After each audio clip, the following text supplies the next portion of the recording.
What's going on, everybody? FYB presents Wise Word Wednesdays, a quick live stream to help you get closer to accomplishing your dreams. I'm your host, Joe Spider, and I do represent the fresh.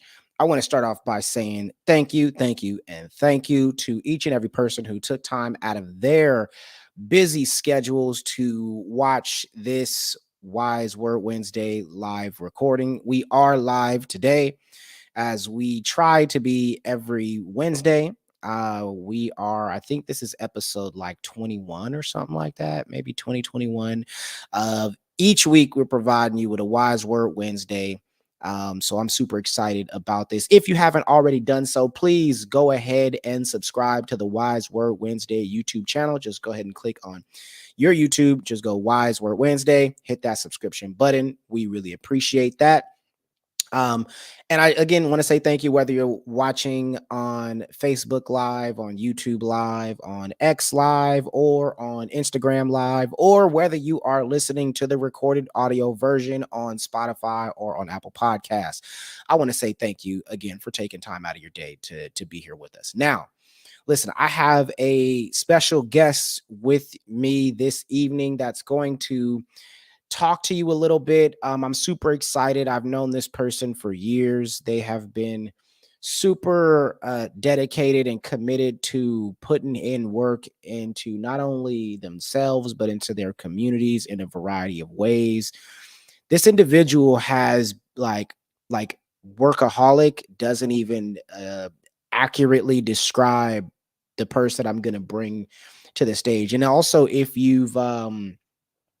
you've been a fan of the show or joined the show in previous weeks, you've seen this person in the comment section pretty much every show over the previous few weeks there. But this person is someone who probably gets up earlier than you, probably lifts more weight than you, probably can run farther than you, probably have read more books than you, probably can write better than you, and still relate to youth in a very particular way that you probably couldn't.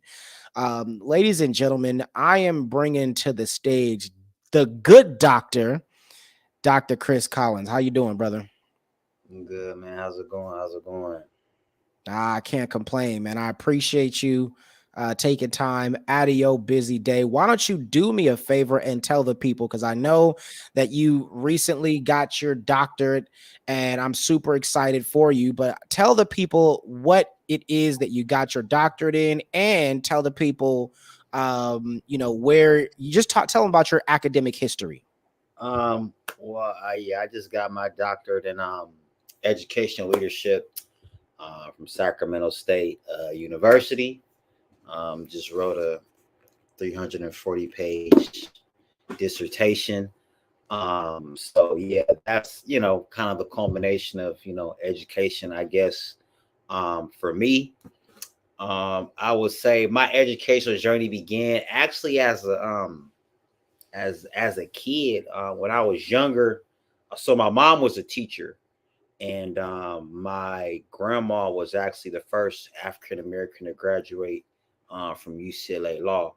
And then my father, he can build great things with his hands and construction, and takes it to a whole nother level. So I had all those influences as a kid, and then I think just with my mom being a teacher, she used to make me do stuff at an early age. Like I was doing like multiplication, long division at like 6 years old, which I used to hate to sit down and do it, but it allowed me to skip a grade when I was young. So I was kind of always bright or able to get it quicker than others. But then as I got older, I figured like I used to hate sitting at the table with my mom. So I was like, I got to figure out how to do this on my own so I don't have to deal with her. So I could go outside, so I could do whatever else kids was doing. So that's kind of where all the engineering behind education. And then I just Well, now you're not gonna give me the Cat Williams treatment, right? You ain't about to be saying you was reading 3,000 books no, a year. That's not just I'll be quite honest with you. I hate reading. I don't like to read. I prefer do than read. I rather do it than read it. Like I rather give the experience. Like I'm kind of the anti good educator. Like and another thing about me in education is I actually don't even like teaching. I don't like curriculum. I don't Mm. like learning. I don't like any of that. I just tell instructors and everything that I'm dynamically good at it, and I believe in everything doing outside of the classroom helps more than doing everything inside of the classroom. So yeah, that's just a So little. that's interesting. If you could, because to have a doctorate, right, and not like reading is that's an interesting combination. I know for me, like when I was a kid, I didn't like reading. Like I just didn't like it. It wasn't fun to me. It wasn't exciting. And I think a lot of that was because of I didn't see myself reflected in the books that I was reading, and the times that I did, it wasn't in a positive way, right? Like it was like Black History Month or something like that, where it was, they showing people, getting beaten or slaves or, what I mean, murders and MLK and, what I'm saying, all those kind of things that I just wasn't really like, it just kind of got tiring after a while, you know what I'm Yeah, saying? But yeah, for sure.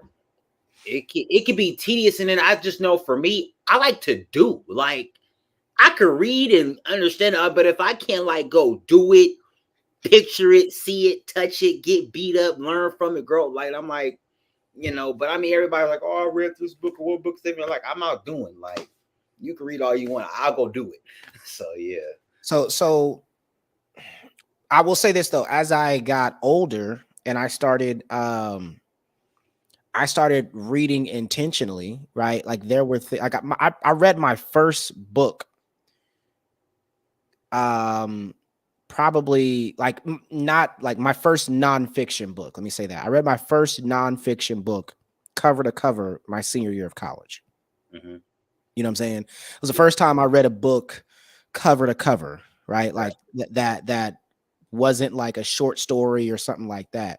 And so, but what I realized was when I started reading intentionally, like for things that I actually enjoyed, things that Mm-hmm. I actually felt myself positively represented in, I really liked it. Like the second book that I ever read cover to cover was the autobiography of Malcolm X. Yeah. That was All the right. second nonfiction book that I've read where I was like, I'm going to read it from beginning to end. You know what I'm saying? Like even the Alex Haley introduction, like I read it all. You know what I'm saying? Like it was just, and I begin to find a love for things that I Relate to. saw myself in. It was relatable. Like, and I didn't always see it in a negative. I didn't see myself represented in a negative context. Like the autobiography of Malcolm X, for those that have ever read it, if you haven't, I would encourage anybody to read it. Like, it doesn't have this negative ending. And even though, of course, he's assassinated in the end, you Yeah. still feel empowered by the information and the knowledge that he was able to gain from making that transition from, what I'm saying, from Pimp. Malcolm Little to Malcolm X, you know what I'm saying, or Red, you know what I mean, as he called himself, Detroit Red to Malcolm X. And so I hated it at that time. I couldn't really read until I got to college, right? Like, and so that now I find a joy because I get to pick what I want to read. You know what I'm saying? Right. As an adult now. So I don't read the BS stuff. But you're saying you genuinely just don't like it at all, regardless of even if you represent a positive light. It's just it's for me it's just tedious. Like I believe in maximizing my day is doing as much. And maybe sometimes that may come with reading to get understanding. But like if you don't put like reading something like for an assignment, a class, or da da da something from the past, 9 times out of 10, I probably won't read it. I may glimpse at it, get a synopsis, but I'd rather just go do it. Like I rather learn by doing. So yeah, man, that's me when it comes to reading. Not saying that I can't read. I can read exceptionally well, but Yeah, of course. I mean, yeah, I know that you don't get a doctorate and not be able to read exceptionally well. I mean, that's just not. prefer to do. I get They're you. not passing out those kind of degrees for Nah, people they that can't read. say that. So I think the interesting part is that there's this old saying that if you want to hide something You put it from in a black book. people, Put you it in a put it book. in a book. And I definitely can understand that or relate to that a little bit because again, as a youngin, I wasn't trying to read, and I thought all reading was the same. Mm-hmm. But when I'm like now with the emergence of social media and YouTube, Mm-hmm. I think that it's even more like beneficial to hide the information in books now, because a lot of us, one, have ADHD, a lot of people, right? um and then the other folks just don't even care about the books regardless. They're just, kind of watching videos and stuff. I'm not gonna tell you who, but somebody said, boy, you better read some books. I ain't gonna tell you who. They said don't tell you that you said that they said it, but somebody in the comments said you better read some books. But so what about like YouTube? Are you find yourself rocking with the YouTube at all? Nah, man, like I don't. You just not like learning? Is that what it is? You ain't even gonna tell you don't like the YouTube either. You don't like YouTube University. You don't like regular university.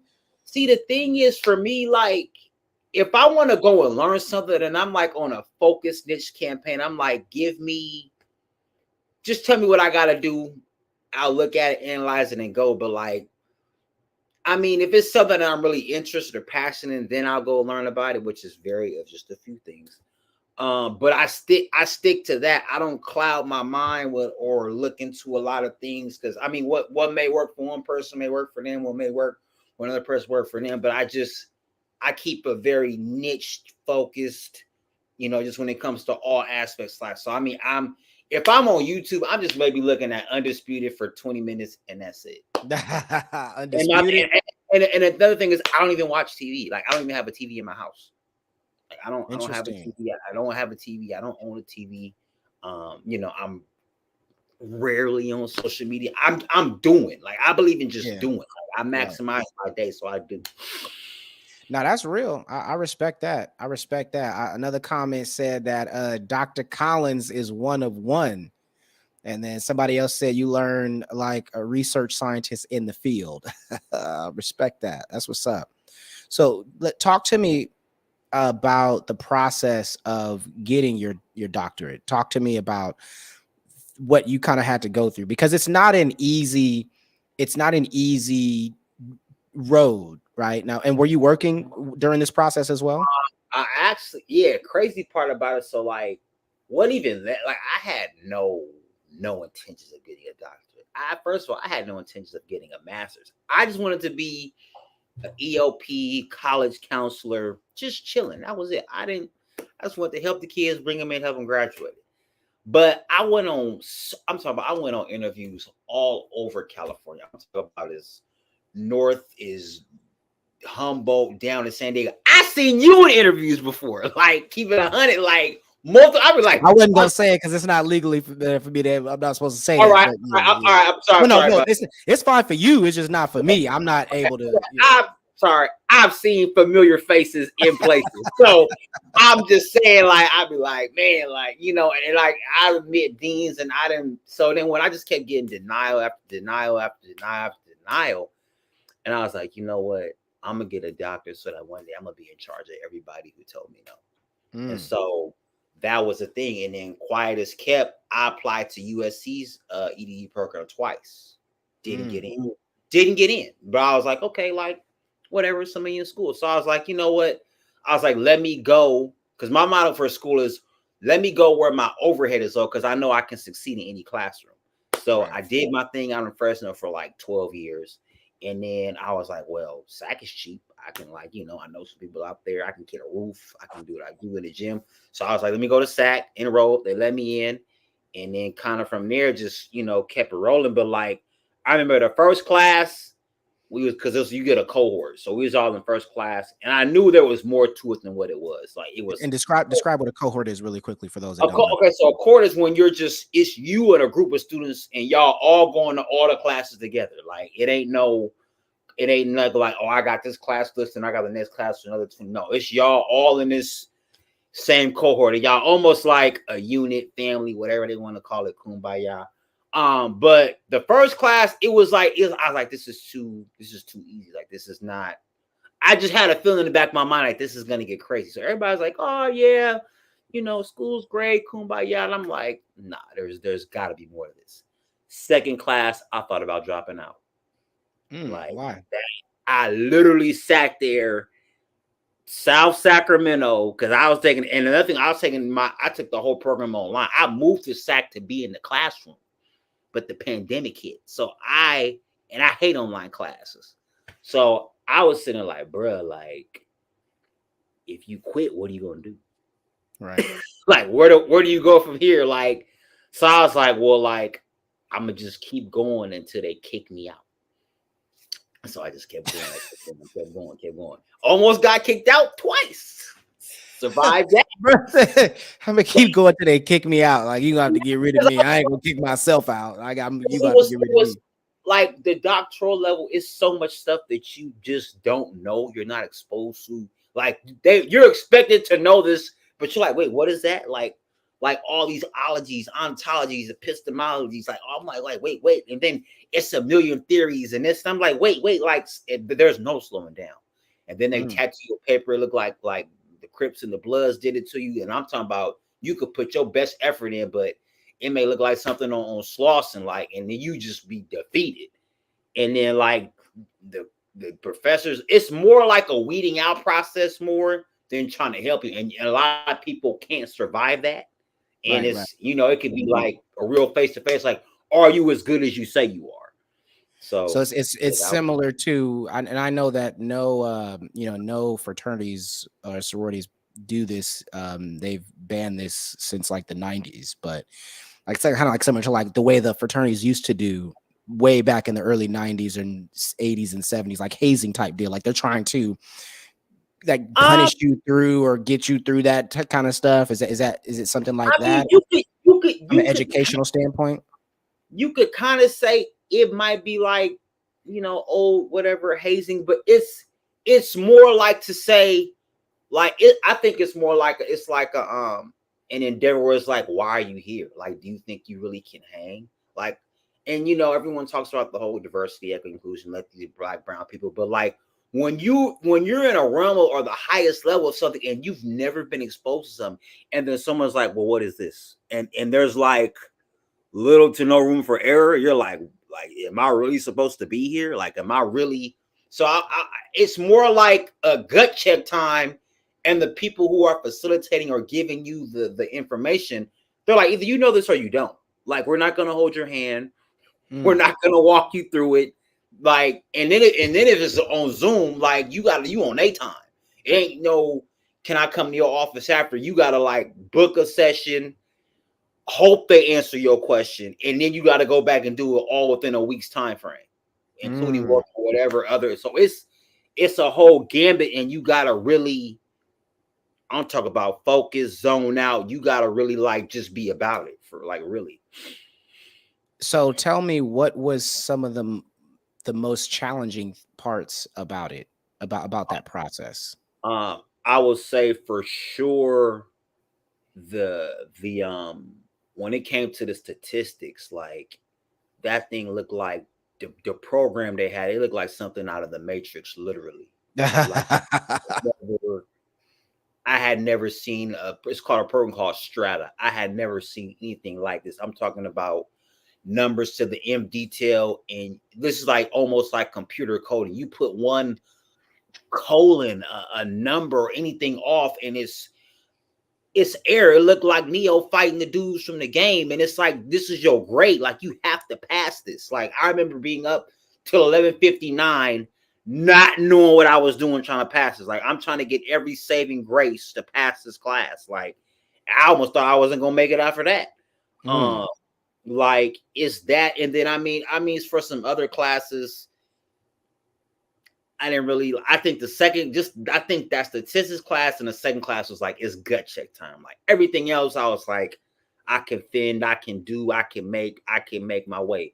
But those two were just like because numbers are my kryptonite. Like I can do anything. Anyone who knows me, I can do anything with words. Magical, I could make you Star Spangled Banner, make you look like Obama, the president. But if they put the numbers in front of me, it's like I gotta sit in the class full on, and I have to pay attention. So yeah, Mm. those are probably the two moments where I was like, man, I'm not too sure. Okay, yeah, I'm not gonna lie. Somebody trying to roast you in the comments. They said you didn't get the math gene. I didn't. Yeah, Probably they my said you didn't get the sister. math. Yeah, I ain't want to, but yeah, Probably she my was. sister. I don't even can't even see the comments, but I just Yeah, yeah, I know you can't see him, but yeah, somebody was like, no, they said no TV and no books. Sheesh, like yeah, that was. It's tough. I mean, that's but I think were they did they like offer tutoring or anything like that for you to be able to take No, advantage of or so nothing? like in the doctoral program, they'll be like, come to office hours. Okay, you log on, you go to office hours. You just really get to like ask questions, and they'll give you maybe like a few hints, but they make you figure it out, which Mm. is cool. But if it's something that you undyingly do not know, like strata, and I'm sitting up there, bro, I'm like, I'm gonna try. Like it's like it could be daunting because you don't know if it's right or wrong. And then a doctoral program, if you get anything less than I think it's like if you get less than a B minus, you have to retake a class. Like C's are not even thought of. Like a B minus is like you're doing that's like the C. Mm. So yeah, it's a real trying time, and then yeah, you just gotta mitigate that, and then plus whatever else comes with life. If you working, if you doing this, if you know in a relationship or whatever else, you gotta make sure that is right first and foremost. Yeah. So could you describe the difference between the EDD and the PhD? So the EDD, which I kind of like, it's more about doing. Like you get the opportunity to like create, work, draft things, kind of put your spin on it after you've kind of seen or heard the theories or the paradigms from others. PhD is more like research. Just I mean, you researching an EDD, but a PhD you researching like you just looking at what Johnny said, what Robert said, what Dave said, and you just kind of piecing that all together, and then that's kind of the gist of it. But it's a lot. It's more research heavy rather than an EDDs. You get to kind of like do, and an EDD is specifically a doctorate for education. So anybody who wants to just climb the ladders in education, you get an EDD. Okay, okay. I there's a Aduba's in the comments, by the way. He said the number one doctor, not the number two. So as I titled this the good doctor. I hope that's cool with you. Hey, And man, that was the title of this episode. it's your show, man. I'm just answering Yeah. the question. He said he's waiting for us to get to the good stuff. He'll wait. So tell me if there was one thing that you regret most about. Well, first, let's talk about the pros. Let me, because I know we talked about some of the things you Yeah. did. Tell me, what are some things that you really, really enjoyed about going into your or getting a doctorate from Sac State? Um, I think I think it was I think it was just putting myself in a different echelon, like because everyone was like saying I was smart. Oh, like, oh, Christian. And I never really thought of myself as being like smart or intelligent. I think people who know numbers, scientific equations, and I think they're smart. People are like, oh, are you smart? You can figure it out. And so, like, undergrad, like I was doing undergrad in my sleep. I was double majoring, working 3 jobs, president of the frat, throwing step shows, events, whatever. Like, it was like whatever. But people were like, oh, you're doing, I'm like, master's program. They're like, oh my God, like I'm doing it again. I'm taking 18, 19 units in the master's program, which is unheard of with 9 is full time, working 3 jobs, doing the frat, scholarships, whatever the length. But when it came time for the doctorate program, and I was like legitimately telling people like this is hard, they were like, nah, bro, if Uno was saying it's hard, it's hard. Cause I'm like, no, this is hard. Like I can't, like I have a strict routine. In my weekends, like my weekends are my biggest days to do work because those are days that are fully dedicated to getting it done. Like there were no weekends. Like every day was a Monday. Like Friday was a new Monday for me. Mm. So it's like I think that it just tested a lot of metal in me to see if I was really about it. I think that's one of the pros. And then when you get done and you have like a finished product, I think that's just kind of you get to see the result of it all. And then again, no one can take your education away from you. So I think that's probably the pro of it, yeah, so to speak, just to see if I'm educated as sound as I think I am. I think I want to go back to something that you said when you said you think people who are able to do like mathematical equations, scientific metrics, things like that are smart, which I mean that's true, right? Like those are um ways to display intellect, but I also think that smart can be from a research Oh right yeah, perspective as well too, right? Like being able to know how to do research. There's a lot of people who just don't know that at all, like don't know that process. And I think that's what earning a degree, a higher level degree kind of narrows it down, right? Because like, so you get your let's start from high school diploma, right? It's like a huge tunnel, right? Or funnel, I mean, right? It's open, right? And then you get your associate's degree, and it's like, okay, I'm a little bit. Then you get your bachelor's degree. You're like, yeah, all right, I'm a little bit more focused on what I want to, about this specific area, right? And then you get your master's degree. You're like, okay, I'm narrowing the area in which my emphasis is. And then you get your your doctorate or your Juris Doctorate or your MD, like, or you know what I'm saying, like your MSN. Those are where it's like, hey, these are the highest level that I could go in my particular area field of study. Whoops. And so those are still, other ways that you can show intellectual um uh abilities, right, and potential, really, right? Because even though you still have the degree, it is still saying that you have the potential Potential, to do right? something. It doesn't mean that, it means that you are the most well versed in this subject for this day that you've submitted this research.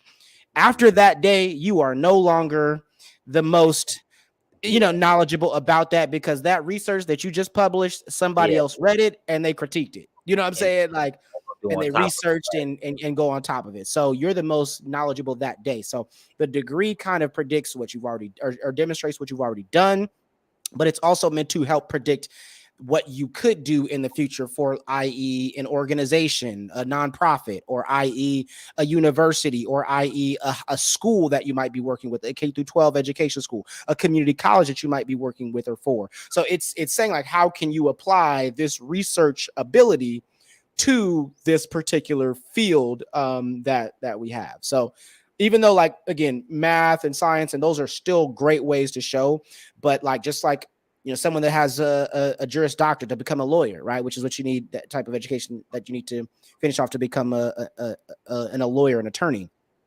Those are like the highest levels that you can get in those particular stuff, field, fields of field. education. Mhm. And there are people who are smart, but there's also people who was able to skate by Yeah, lower on the lower levels. It's a lot harder to skate by. Now, granted, if you have like a photographic memory, things like that, you can make it work. But for people that don't have that, for the very small percentage of people, right, that have that, that's great. But for the rest of the world that don't have those type of genetic abilities, then you have to do work, and it's a grind, is what you're saying. hmm yeah. I do have a photographic memory that definitely came in handy.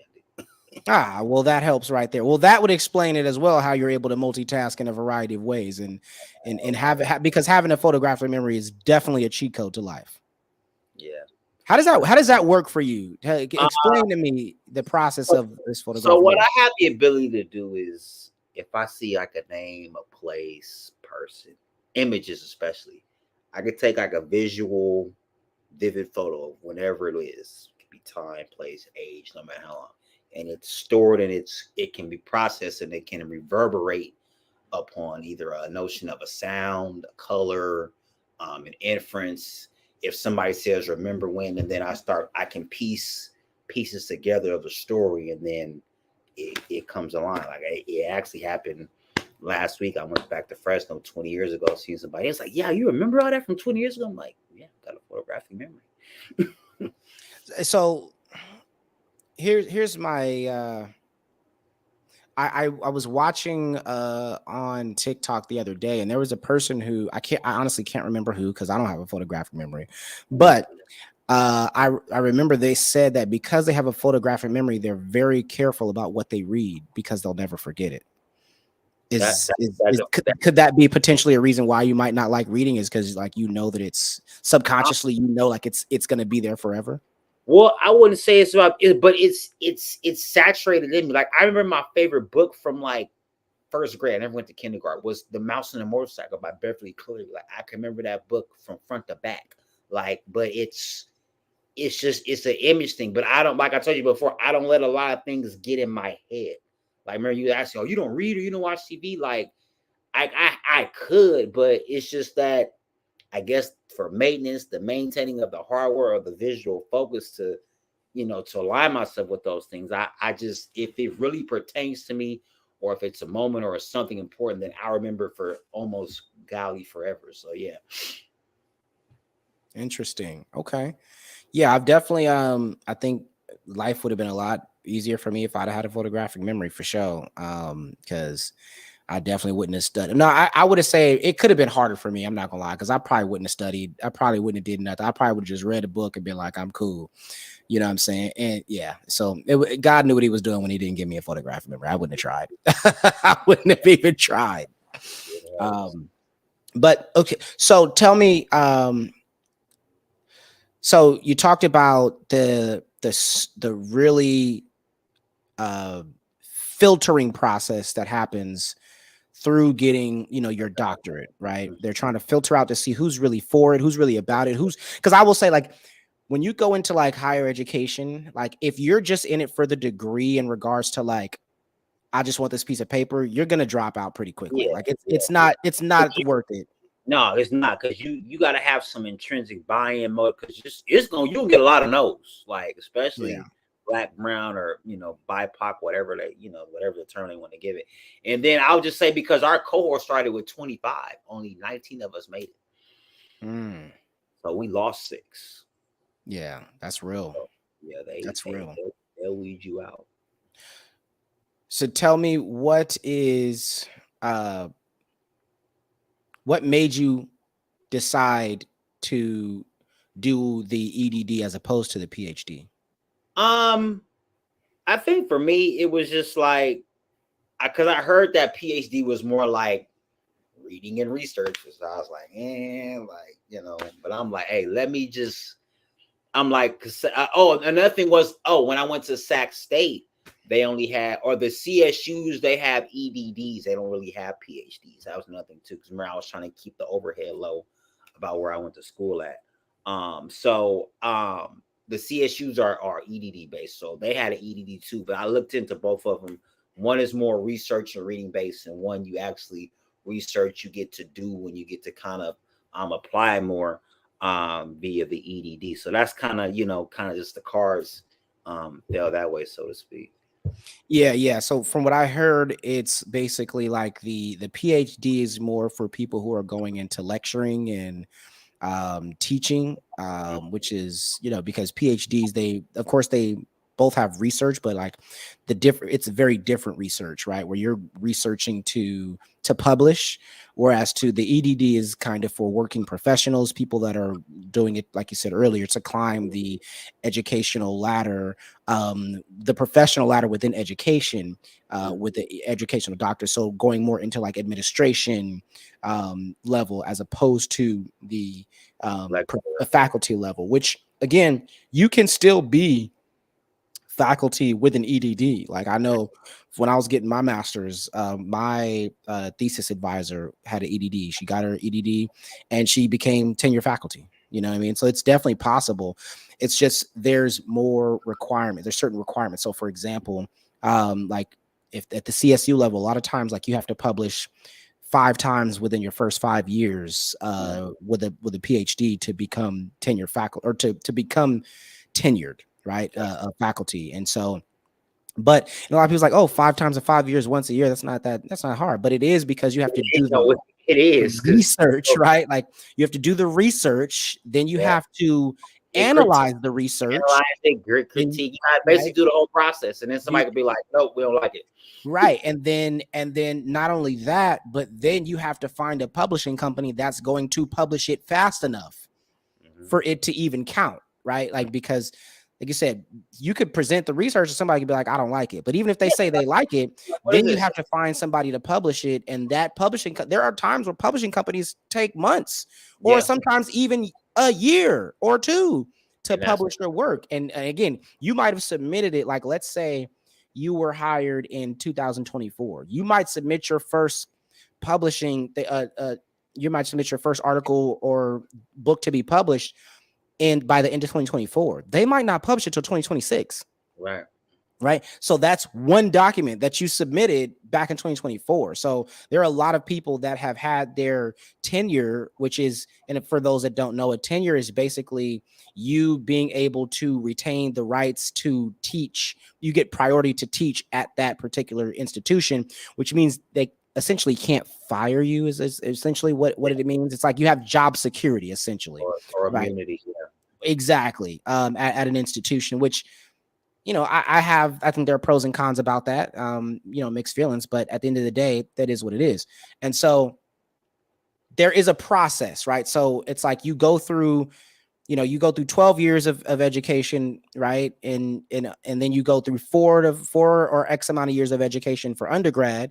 Then you go through 2 or X amount of years for a master's. Then you go through 3 to 5 years for a doctorate. And then you still have to go through another 5 years of, you know what I'm saying? Like, you're talking about dang near 20 plus years of education totally. So there are people who are like, look, I don't want to take that route. I just want to be able to Yeah. get my doctorate so that I could become a principal, or so that I could become, you know what I mean? Like, a school president or something like that. Like, so people take different paths depending on what their goal is to get. When it comes to the worst mistake you've ever made in life, it could be either in regards to the doctoral program that you did, the school you went to, the people you talked to. What's just one of the worst mistakes you've ever made, either professionally or personally? I think probably just uh I would say educationally, just taking time off, because I took big gaps. Like, after I got my bachelor's, took 5 years off. After I got my master's, took 5 years off. So I think if I would have maybe narrowed that gap to maybe a year or two, which I might have been exhausted, or I had what do they call it? Ignorance is bliss. Oh, make all this money now. I got a degree, and then, like, I think if I would have probably retooled, those two eras or those two times, I think, yeah, I think I would. I wouldn't say the biggest mistake, but I wish I can go back and kind of redo those over again. I think that's a lot of people just kind of get burnt out. Yeah. They get fatigued. Like, education isn't all like Oh, parties and fun. Like, it's not. A lot of people think it is, but yeah. it's just really not. Like, it's a ton of hard work, and it is, like, especially for people that are working full time, it's nonstop, right? There are people that have families, like, like, I don't know if you want to disclose your situation, but like, there are people who have kids and wives, and Like, I you know what mean, I'm saying? it's just me, but like, I remember my program. People have families. They feeding kids at during class. The kids Man, work, like, and it's during the pandemic, so it's no holds bar. Like, it's Zoom, kids crying, balls straight flying, WWF in this, or balls WWE. working, like, they on mute. You see the kid running back. Yeah, it's like, so you gotta handle all that. Like, fortunately for me, like I just it's just me. But yeah, I know to have all those other, but I know I was working full time. Right. And working full time during a doctor, especially online, knowing that I don't like online classes, that was a challenge. So, like, so yeah, it was yeah, definitely, that's definitely in there when you got all those other priorities on the side as well.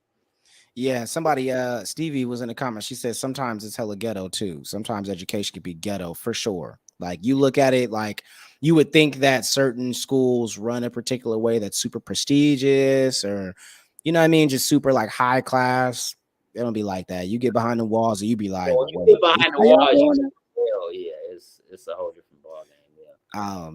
Yeah, and I know for me, I took, before I got from my bachelor's to when I started my master's, I took 6 years off. You know what I'm saying? And it was because, like you said, I started making money. I was like, look, I Yeah, knew I so wanted to, I knew I wanted to get back in school, but I was like, I'm not about to. until you in the bay, like, You, on the train. bruh, okay. So look, hey, listen. I'm sorry, I Crazy can't. as kept. Listen, we out there, okay, at the time. We So both that's photographic memory right there, bro. You was working. I had just moved, just got a job. I didn't want nobody to know I was out there hey on the trolley.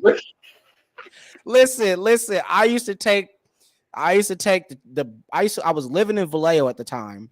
I remember I you would ride my motorcycle. Yep. I was riding the bike from Vallejo to Richmond. Then I would catch the BART from Richmond to Frisco. Then I would catch the trolley from Frisco to Fisherman's Wharf where I work. So we talk about a 2-hour one-way commute, right? man. For me to get to work.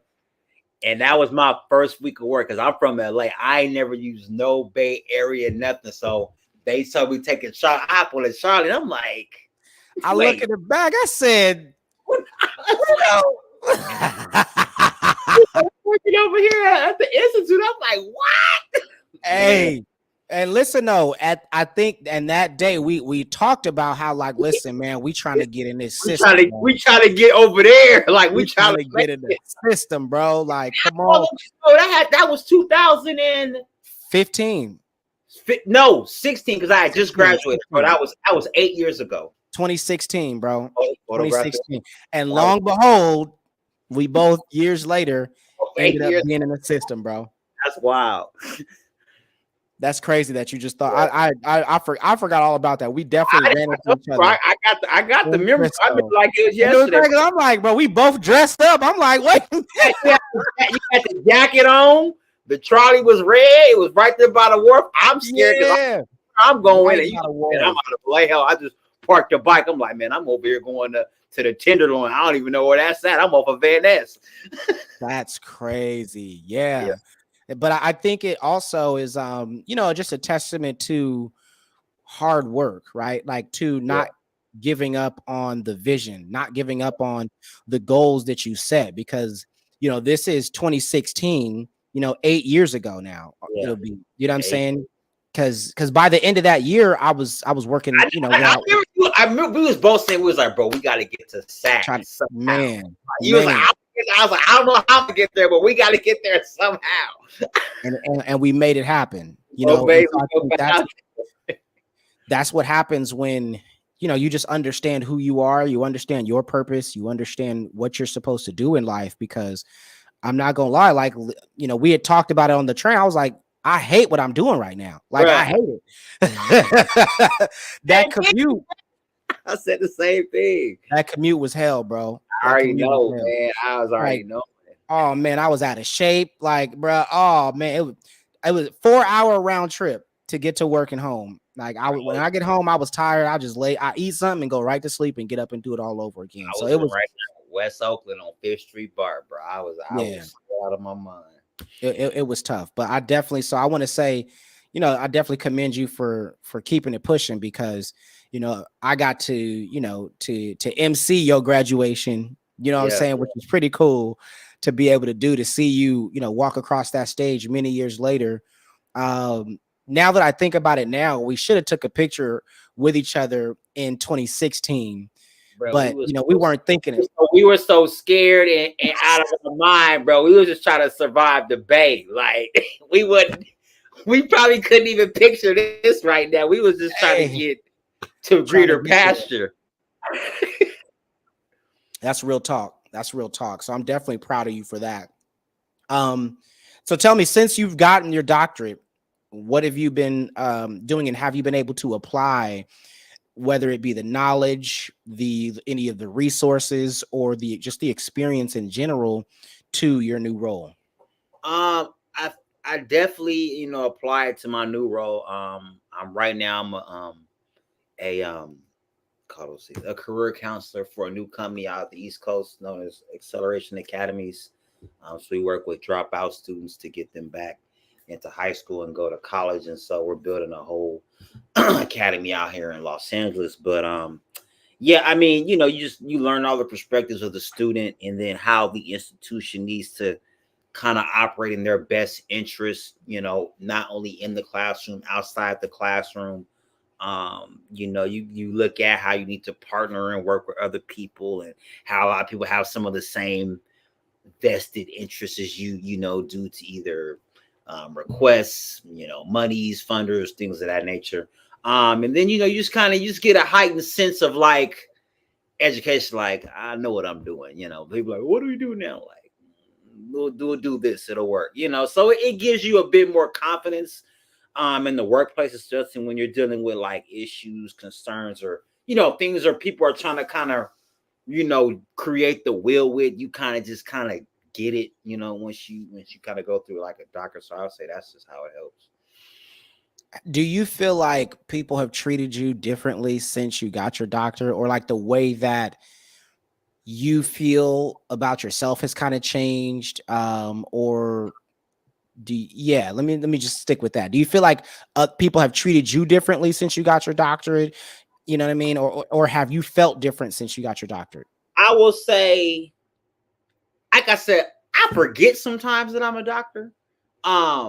My like people who know me, they'll be like, "Hey, what's up, Doctor Collins?" Or they're like, they're like, "Hey, Doctor Uno," like just joking or whatever. But like, I don't really like flex it or toss it unless like I really have to. Like if I'm going for a job, then I'm like, all right, let me like come in here and show what's up, especially being a black man. Or if because my ultimate goal is to be a college president, so I had to get this merit of esteem or distinguishment to get there. So I don't think of myself any different. I'll never think of myself any different. Probably not until I finally get to that stage. But I mean, I'll just say some of my close friends, they bring up the doctor, more than me, or they may talk about it more than I do. And I'm like, oh yeah, bye, yeah, I'm a doctor. They're like, well, how can you just like how can you forget your doctor? Because I mean, I think just being so good in education and overcoming and just having a lot of like rewards and just persisting past, like it's kind of like another thing in my cap. Like I've done so many, I guess, renowned or wild things. It's just like another thing. But like when I get that presidency, I'll be like, all That's right, what you now mean. this is what it's worth. But now I'm just like doctorate, been there, done that kind of thing. Yeah.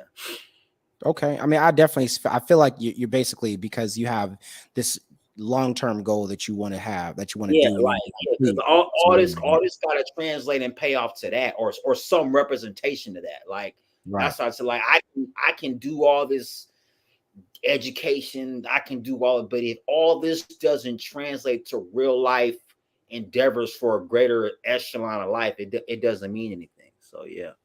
Got you. Okay, no doubt. Yeah, I know that there's times where people in society, they'll treat people based on the letters before their name, right? Yeah. Like they'll be like, I have an MD, or I have a PhD, or I have, you know what I mean? Like I have an And I mean, EDD or yeah, whatever. I could easily do that. I mean, I tend to only do that with first introduction if someone just is kind of just irritating me, or if it's somebody that I legitimately don't like. If I legitimately don't like you, if the DR don't come out, it's silent. Like I'll be like that, and you can know me before, but if it's like, oh, Chris, da da da, I'll be like, oh, Chris, da da da, I can keep him like doctor. I'm like, yes. Yeah, but outside of that, which is rare. If I really gotta like pull the card, but it's rare. But yeah, that's about it. Yeah, of course, of course. Um, Talk to me about um, you know, what are some of your passions in regards to, of course, you talked about your goal, which is to become a president of a university or a college. Talk about Mhm. what you're passionate about and how your doctorate kind of helps you with in that passion. Um, I think I'm just passionate about. I think growing up, I had like a great. You know what? I don't even say great. I had a decent educational upbringing. Like I didn't have to go through like some schools where things were dilapidated and all that. But I think just going through K through 12, which I'm not really a fan of, and then going through college and just all those bumps in the road. I remember when I like fully just transitioned over to like just working in higher ed in college. I was like, I don't want anyone to have to go through like some of the rigors that I had to go through. And like, especially like being like of African American, because it's already hard for us. And Right. then so it's like all the stuff that I've been told, heard, been brought about, told no, drive, interview, cancel, this, all that. I'm just like, I'm fortunate enough to be able to survive. I know there's many like me who who would have been turned around, who would have been quit. So I want to make education as transparent, as easy, as accessible, as fulfilling, more momentuming as possible for whoever comes after me. That's kind of like my sole bottom line, so to speak. Got you. Okay, no doubt. No doubt, man. Final question that we have for you this evening.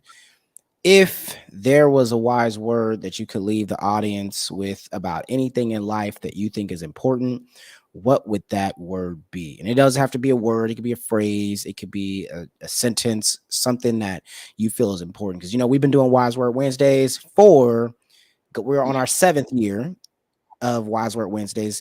Now, this is our first year of doing Wise Word Wednesdays, the show, but we've been doing the short-term version of Wise Word Wednesdays since 2017. I believe October 2017 was our first time doing it. And so we like to provide people with just good insight, right? Our goal is that if you don't have to learn from our mistakes, or Yep. you don't have to make our mistakes. You don't have to learn from your own. So tell the people, if there's a wise word that you could leave them with, what would that wise word be? I would probably just say, first of all, maximize your day, and then just know, whether you see them, whether you know them, whether you meet them or you not, but they're around. There is always somebody out there who's trying to outwork you, outdo you, or wants exactly what you want. And so when you have that knowledge or that notion, how are you going to beat them should you cross paths with them?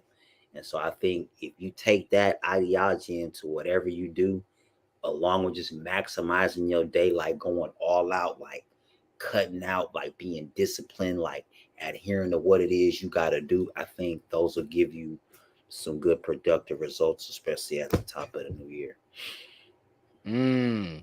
Yeah, I think that's real. There's people want your spot, man. People are coming for your spot. And I don't mean your spot as in the spot that you currently have. I mean the spot that you plan on having.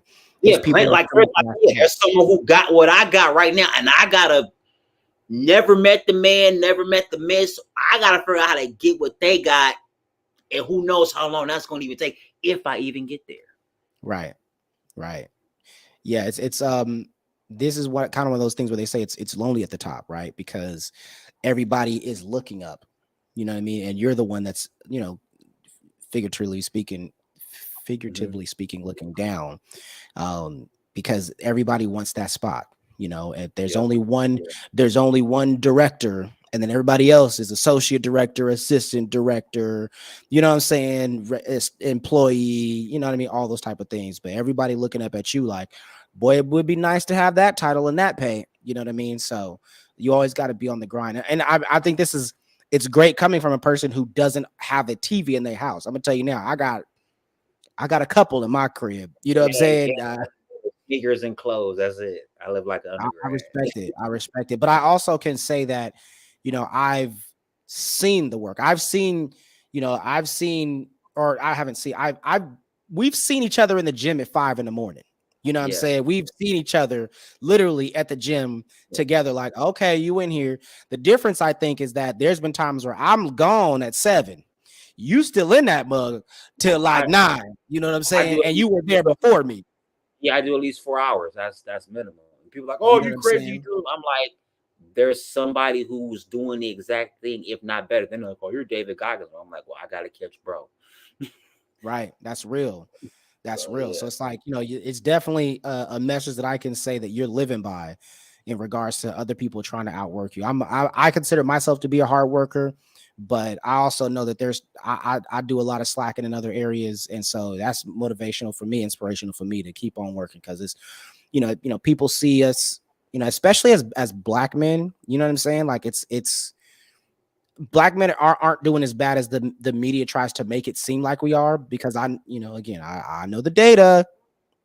A lot of people try to make it seem like as if black people are just Right. black men are just terrible, and they're not, and not all of them. There are some terrible ones out there, but I think that, as successful black men in this field that we're in, there's a lot of people who want that spot, and people who are the students that you work with, right? The youth, when they see you, they're like, oh man, I want to be the next Dr. Collins.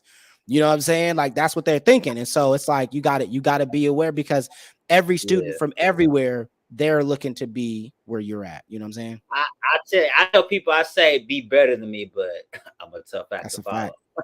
But I say I'm a That, tough act to follow, so good luck. That's what I that's tell real. That's real. Man, I appreciate you, Dr. Collins, for joining us. I appreciate everybody that came through in the chat. Looks like Adon hopped in the chat and said, you know, he threw up the, you know what I'm saying, threw up the mob, you know what I'm talking about. And so I'll just appreciate everybody that took time to join the chat. A lot of the comments, I know you can't see them because it's on Instagram Live. I'm sure at some point StreamYard is going to allow us the ability to display the Instagram Live comments on the show. We know I can display like the YouTube comments, I can display the Facebook comments, but I can't display the Instagram Live ones. It's But cool, man. I ain't here for the paparazzi. I'm just here for you, bro. no doubt. That's love, man. I appreciate you. And definitely I appreciate you always checking out the show and leaving a comment and stuff like that. Cause that definitely goes a long way for me. So again, for those that haven't already, please, I ask that you subscribe to the Wise Word Wednesday YouTube channel. Hit that like button. And we just genuinely appreciate y'all. If you haven't checked out any of our previous episodes, we got some cool people that have been on previous episodes. And you can also listen to this on Spotify, on Apple Podcasts, wherever you get your podcast from. So FYB presents Wise Word Wednesdays. I'm going to leave you with a We Fresh, and I love you. Y'all have a good night.